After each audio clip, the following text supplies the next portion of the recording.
You know me, it's your boy Craig, aka the M.I.C, and welcome to this episode 12 of your favorite weekly wrestling roundup podcast. This is Calling the Spots, the podcast where I take wrestling and round it up weekly.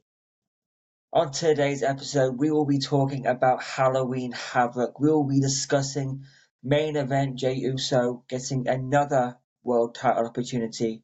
And we will also be discussing the other title match going down, or the men's title match going down at this week's Saturday night's main event, that being Drew McIntyre taking on Cody Rhodes.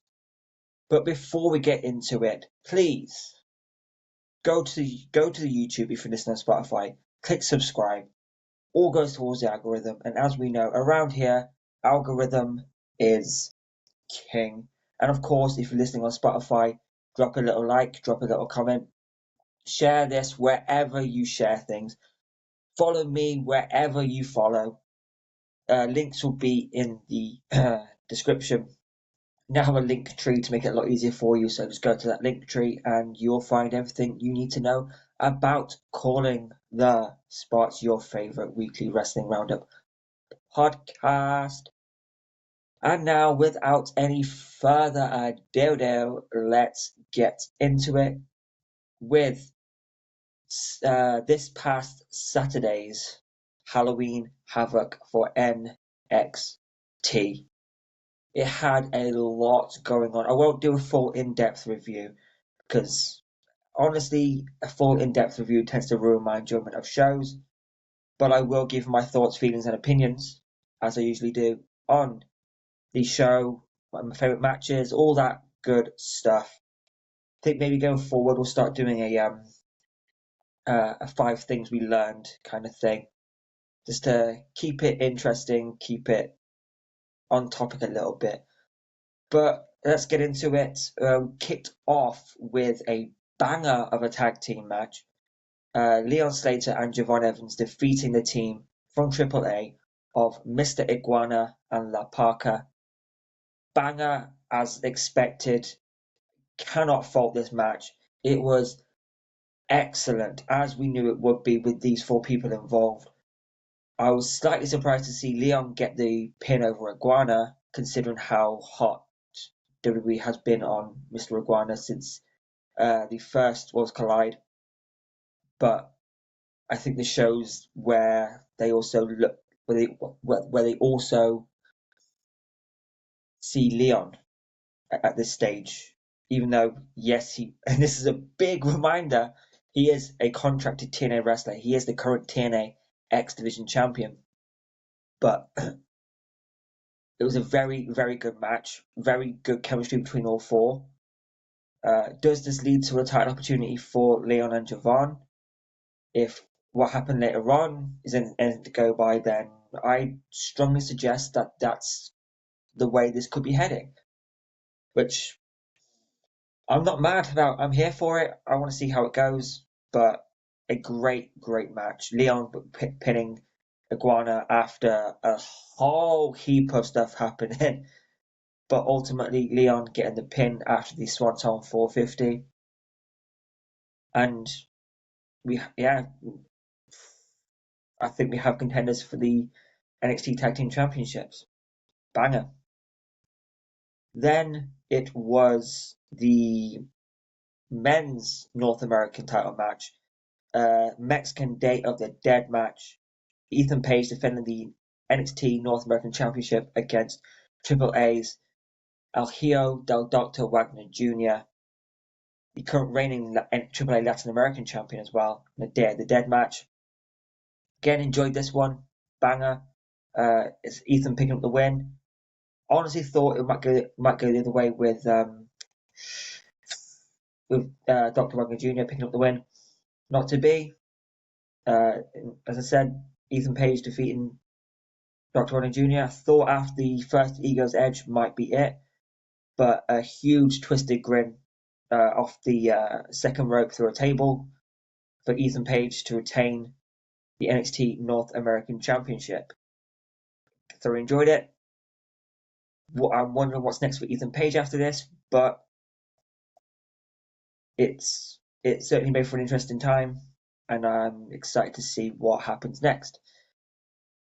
Then it was the Women's North American Championship match, Zarya defending on behalf of Sol Ruka against Blake Monroe. And as predicted, we have a new NXT Women's North American Champion. Blake Monroe wins her first title in the WWE in NXT. And I'm here for it. I had a feeling it was going to happen because it makes for a more interesting story, in my opinion, if Zarya loses on behalf of Sol. So, excuse me. So yeah, fully expected that, and like I said, I'm not mad at it. I thought it was a very good match. Of course, some shenanigans going on to make it that bit more interesting with Blake kicking the crutch of Sol Ruka, looking like she's going to use the hair grip thing. I don't know. On Zarya, not to be. Zarya wanted to go and check on her tag partner. All played into Blake's hands, and yeah, we have the first glamorous NXT Women's North American Champion in Blake Monroe. Yeah, banger, can't complain. Excuse me. Then I can't remember that order. I should have written it down, but I would go off the matches I remember. And for the NXT Tag Team Championships in a broken rules match, it was the Broken Hardys defending against Dark State in Dark State's contractual rematch. A lot happened in this match. A lot of table spots. A lot. With the Hardys taking out the other two members of Dark State. It was the members of Dark State officially competing were Dion Lennox and Osiris Griffin, the two who won the tag titles in the first place, and the two who lost the tag titles in the first place. Dark State, of course, using the numbers game because why wouldn't they?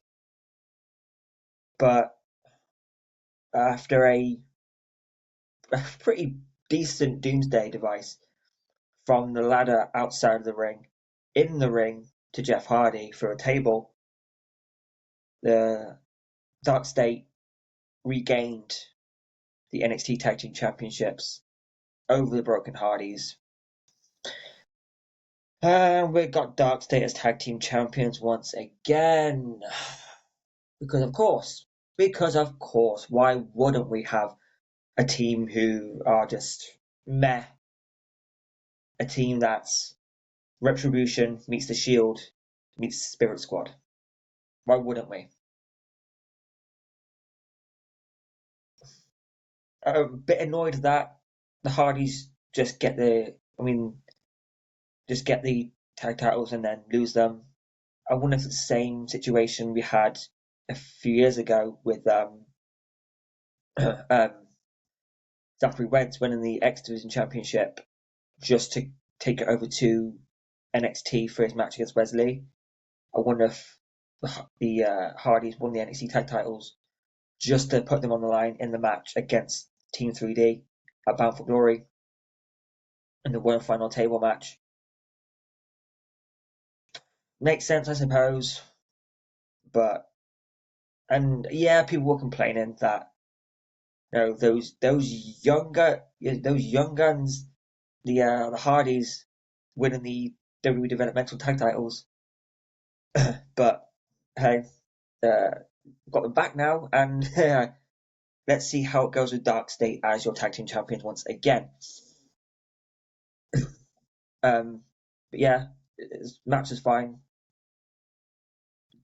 I wasn't expecting a lot, didn't get a lot, if I'm being honest. So yeah, the new NXT tag team champions. Then for the NXT Women's Championship, it was JC Jane defending against Tatum Paxley, and your new NXT Women's Champion Tatum Paxley. So happy for Tatum. So happy with Tatum. She deserves this. She's worked her ass off for the longest time. Having a lot happen to her in terms of her friends going up to the main roster or her friends getting released when they're just gaining momentum and things are happening for her but not fully happening. So disappointing to watch sometimes when Tatum looks like she's getting an opportunity. That opportunity doesn't really come to fruition. Tatum's competed for both sets of TNA Knockouts titles and competed for the knockouts for the NXT Women's Championship before, and finally she has her title. Finally, she has a title. She is the NXT Women's Champion. It came with some interesting things happening. Everyone from Fatal Influence and the Culling were thrown out from ringside, but the Culling started to make their way back to ringside. Was stopped by Fallon Henley and Laney Reid, but Izzy Dane got the title from ringside and was eyeing up Tatum with it. Tatum ducked as Izzy ran with the title towards her. She gets hit, put back from JC. Because of that distraction, Tatum hits a cemetery drive on JC Jane, and 1, 2, 3. We have a new NXT Women's Champion. Did I say earlier that it was the Knockouts World Championship? Did I get that wrong? I have to go back and watch it before make sure I didn't get that wrong.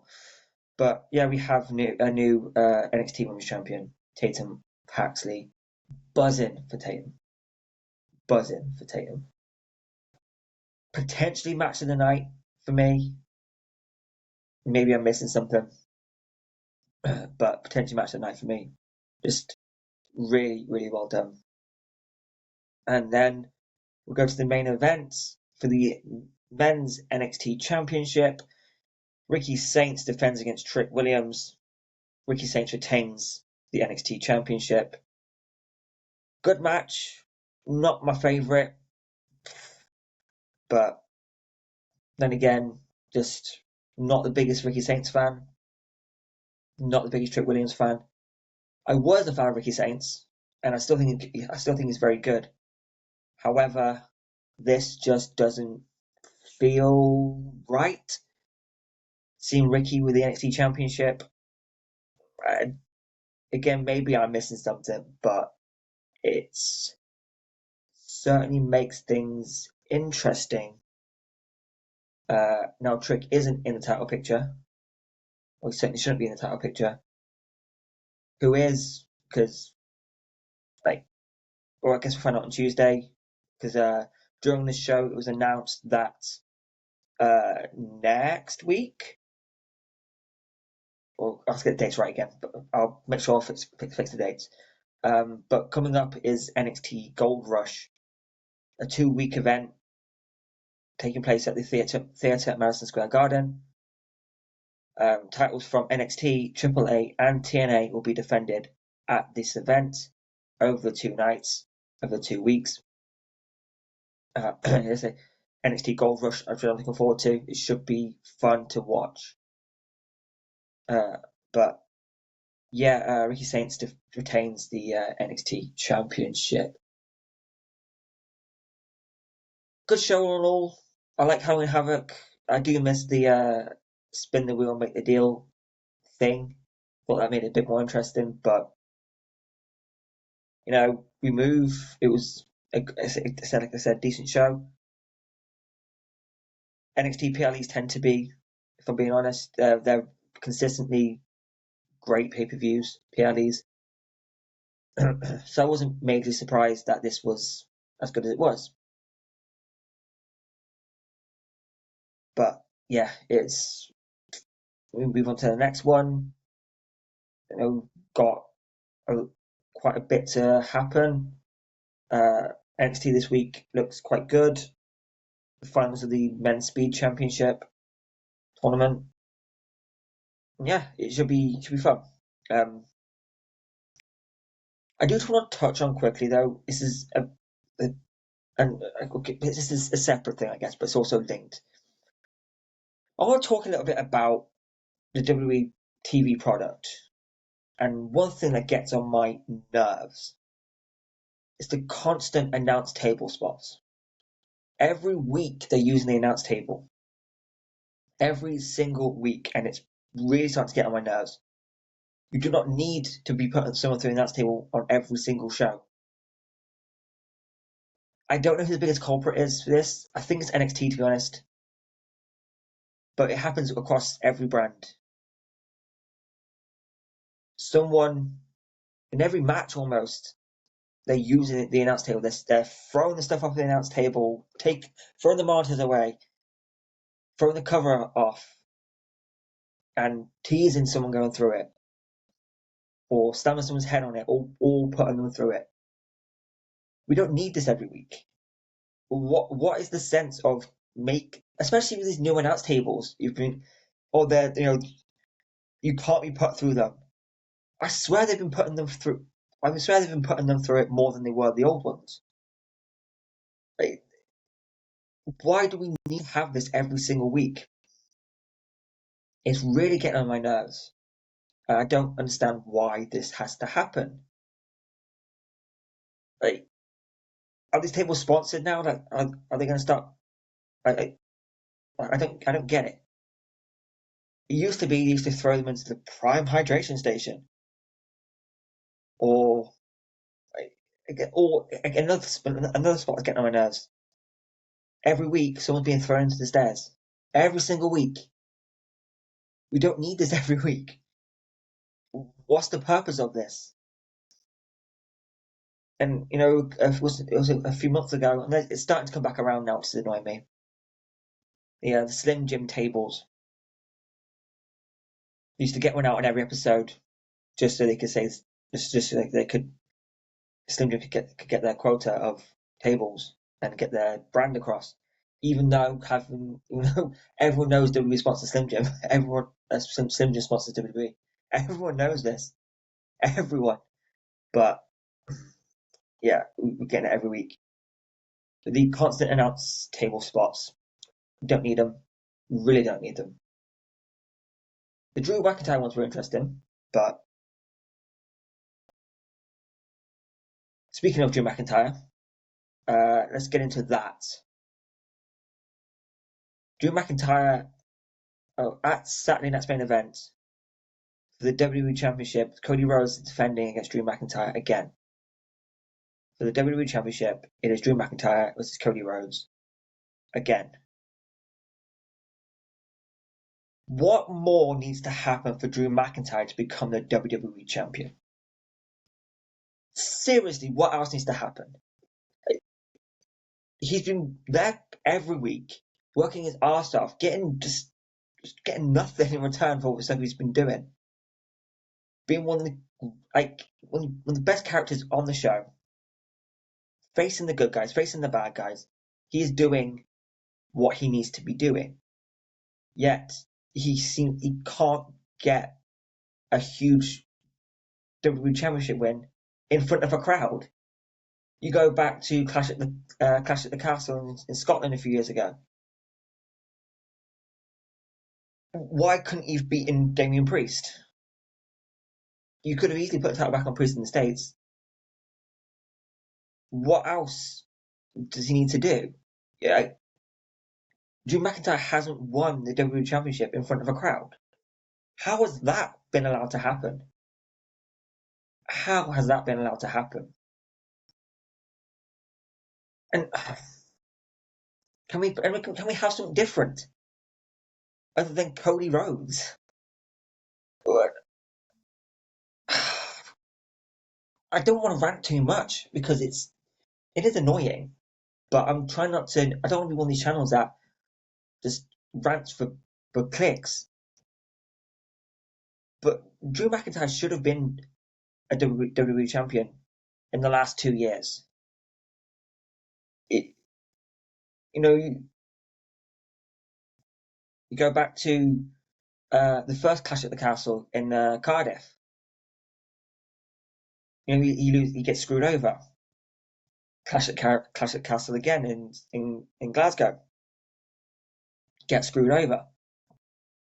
And go to, I don't know, take your pick. He gets screwed over. Like they're trying to play the character of Drew just complaining for the sake of complaining. No, he's been screwed over a lot. WrestleMania got screwed over by Punk. I mean, that's kind of his fault. But just I really don't understand why Drew McIntyre can't be the WWE champion, especially over Cody Rhodes. Cody shows up, same suit almost, same promo, same character, same matches. The live crowd may be loving Cody, but and I know like really the only reaction you need to care about is the one in the room, and I get that. But objectively, Cody Rhodes is a boring champion because he didn't. Because the only, if we're being completely honest, the only reason I believe Cody Rhodes got as over as he did was because of the story. He needs to finish this story, and after that, they had nothing for him. They had nothing for him.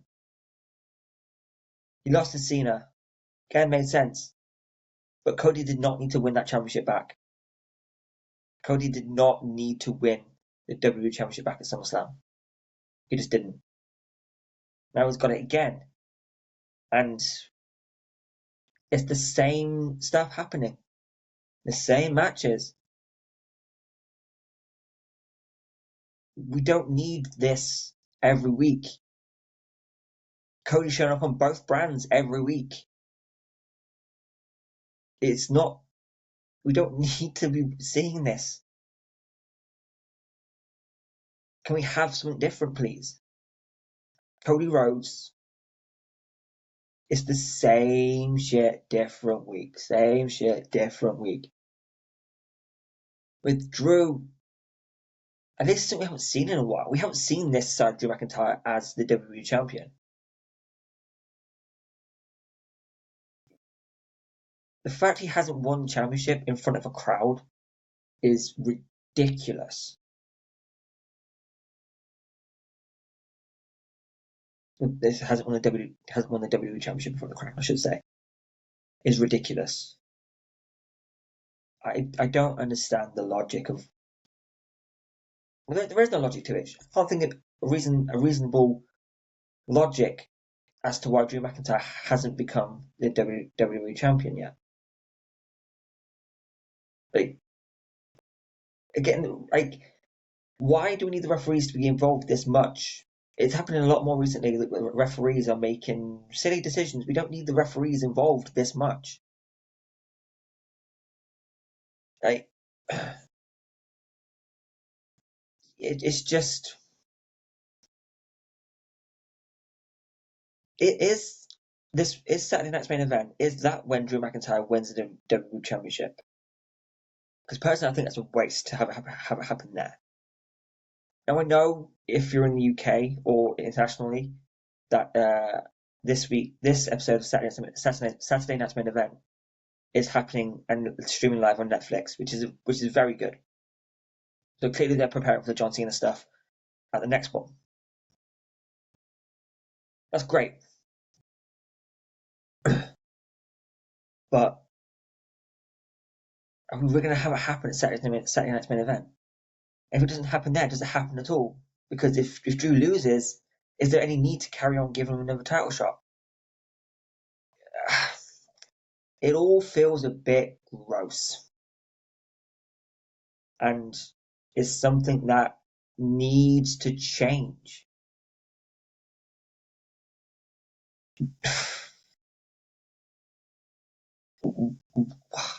What's been the purpose of this run for Drew if he's not going to ultimately become the WWE champion? what is the purpose here? It's genuinely baffling to see. And what are we doing? What are we doing? It just feels a little bit pointless, if I'm being completely honest. Yeah, the fact that this is happening is very good for Drew. But is he going to get screwed over again? That's ultimately what I think is going to happen. That's really irritating. Because Drew McIntyre deserves a lot more than he's got. He's earned a lot more than he's been given, which is basically nothing. He's constantly being screwed over by Punk, by the referees. Why? Why? Yeah, just why is the question, isn't it really? It's very confusing to watch. And yeah, it's like I said, it just feels a little bit like, well, we need Cody to beat someone, so just make it Drew again. That's how it feels, and that's not how it should be. Drew McIntyre is a bona fide star, but hey, then I want to touch on quickly this Andrade stuff that's been going on. Obviously, he was he was fired for multiple failing of the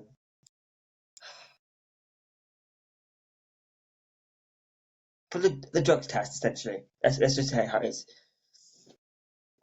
So he was fired, but was allowed to go and show up on AEW almost immediately. Then it was revealed that he's under a year's non-compete clause, and now WWE are trying to bring him back. It's all very confusing. First of all, a year non-compete clause is ridiculous. Then you look at he was allowed to show up in AEW, despite basically it seems as though no matter what he was under a non-compete clause, which is typically 90 days for the main roster anyway. Then he was fired, so that null and void his non-compete. It's a very sticky situation and a very confusing one, especially now there's rumors that WWE want him back.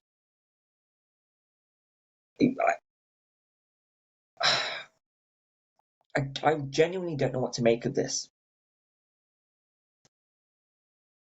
And also, you've got over the last day, WWE have been dropping these vignettes of a man in boots walking along the floor, and which led to speculation that it could be Andrade. Although, if you've seen the one today, probably not, because I don't think I've ever seen Andrade wear jeans. So probably not Andrade. It's more like the yeah him yeah yeah I don't want to say his name. Not Joe Hendry. I don't want to say that guy's name unless I have to. Um. So what is happening? What is happening with Andrade? Because every time something comes out, it seems like it's just making it more confusing. If we bring him back, is that just petty? Like, but is he contracted to AEW now? Even though he was on a non-compete? Like I said, it all just feels a little bit confusing. and a bit petty from WWE, which, let's face it, we can't be surprised that WWE are being petty, because this is literally what they've done. This is what they've always done. WWE are a very petty company. But if they bring them back, what they're going to do with them is, again, is it just bring them back just to be petty? Is that the plan here? Because why? Even though he had a great team with Rey Fenix, obviously, you know, failing the what's the name, the clause, yeah, it's essentially the drop clause. Failing that and being fired, okay. Why you bring them back if you fired him? If you fired him, why? I mean, first of all, in general, I think the non-compete clause is pathetic. And you know, as go back to earlier question, earlier quote, it's petty, or we have always been petty. The 90-day non-compete clause just kills any momentum these wrestlers have. So it's always been, or we don't want them to get a lot of buzz around them. Even though it kind of has the opposite effect, because we know they're coming. It's just when.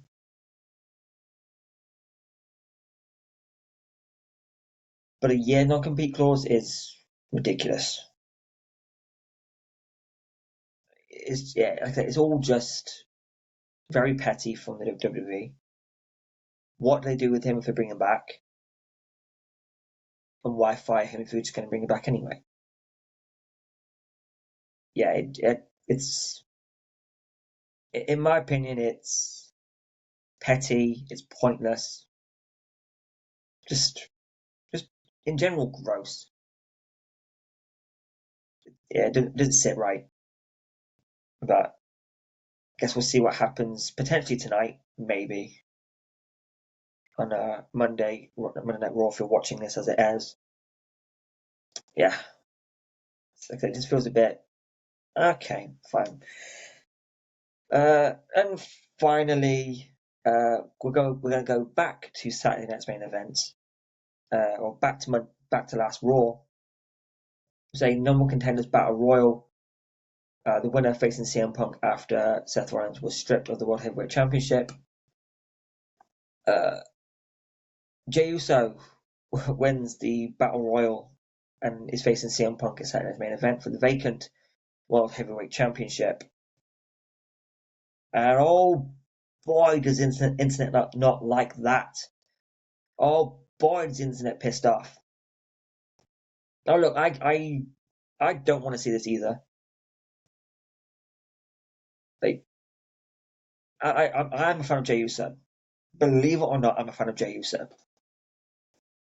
But he is not World Heavyweight Championship material. Surely that was proven.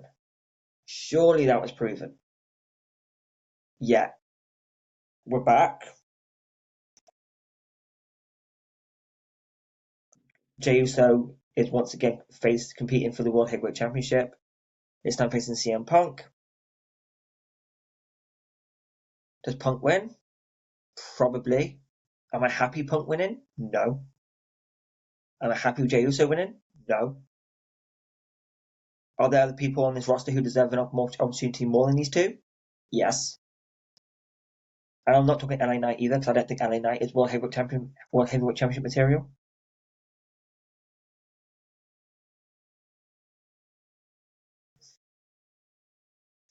This match does nothing for me. It's just going to be well, I guess we're watching this, and one of them's going to be World Heavyweight Champion. I'm going to be mad about it,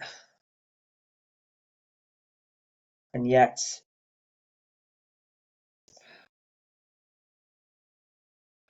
if you watched Unreal, then clearly for a while WWE were very hot on Jey Uso. and rightly so, he was over. They made him the IC champion. That didn't really get started, in my opinion. But then they had him in the Rumble.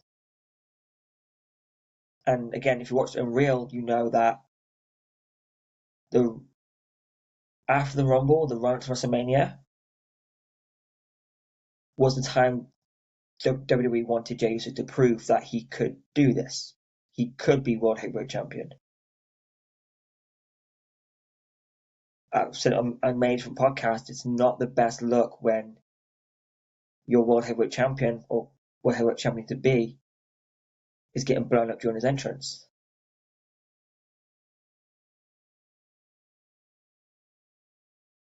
It's if yeah, the experiment didn't work. It didn't. I mean, I said it in the previous episode. They're still using the moniker of main event. I think this is the main event they're talking about. Saturday night's main event. That's Jey Uso's level. Put him in that IC championship picture again. Fine with it. It's better than watching Rusev and Dom and Rusev and Penta and Penta and Rusev and Dom and Penta. Just, yeah, we've seen that now. Does Jimmy cost Jey the World Heavyweight Championship? Do the Bronze interfere in his match and get it ruled a no contest? There are ways around this, but I'm just not feeling Jey Uso as the World Heavyweight Champion. I'm not feeling CM Punk as the World Heavyweight Champion. But I suppose looking at it from the perspective of the WWE, Seth Rollins is injured. We need a world champion. We need it quick. Who do you put in that match to like? And it's plausible that these two are in this position. It's CM Punk and Jey Uso. LA Knight is potential, but I don't think he's worthy of it either. That's kind of controversial, I know, but the World Heavyweight Championship is supposed to be the workhorse championship. Is CM Punk going to be that workhorse at 40 plus? Probably not. Is Jey Uso going to be? Well, we've had it before, and he wasn't.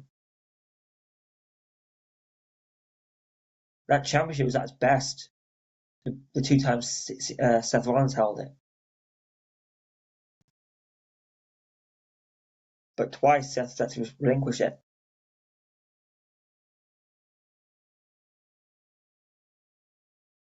There were plenty of opportunities for other people they could have taken, but they went the simple route, and we have Jey Uso, CM Punk. Not feeling it, but they have to put on one of these, and it's probably going to be CM Punk.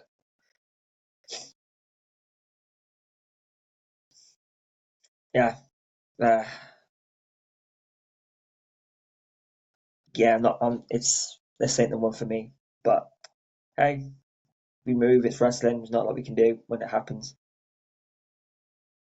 Yeah, it's like I said, it just doesn't sit right really. But you know, it is what it is. Uh, and quickly, also at Saturday night's main event, it's going to be for the women's WWE Championship. Tiffany Stratton defending against Jade Cargill after Jade Cargill turned heel on Tiffany Stratton last week. Jade Cargill's probably going to win, and then meh. But guess we can call that a pod. Appreciate you tuning in. As I said, I have a link tree, so the link to that is in the bio, where you can find everything. You can follow me here, there, and everywhere. Just want to ask again, if anyone listening to this, watching this, if you have an interest in becoming a podcaster, I'm looking for a permanent co-host. Someone who's non-toxic, non-tribalistic, loves pro wrestling, loves talking about pro wrestling, and just basically isn't a dick, but can have conversation, can have debate about certain topics within pro wrestling. I want to have someone to talk to instead of just talking into the void. So if that sounds like you, then I said Linktree. You can find links to my socials. Drop me a message, and let's have a conversation. Let's try and try and build this into something special. 12 episodes in, happy with it, but we can definitely do more. And if you're interested in helping and becoming a part of it, I want to talk to you. If you want to talk to me, let's get this thing going. I want to give some shout outs first before I go. Shout out to the Wrestling Geezer, the Wrestling Geezer podcast. Make sure to check that out on Spotify. Shout out to Root on Wrestling, one of the OG guests. Shout out to the HCW show. More content coming on there. And shout out to Joshy Wrestling. Go, make sure you check him out. Shout out to the Penciled In podcast with Nikki and Mike. Great people. And shout out to H and all the amazing people over on TikTok. It's always a lot of fun interacting with these people, and make sure you check them out. I thank you for watching. I have been the M.I.C, and I will catch you on the next episode. I appreciate you. Goodbye for now, my friends.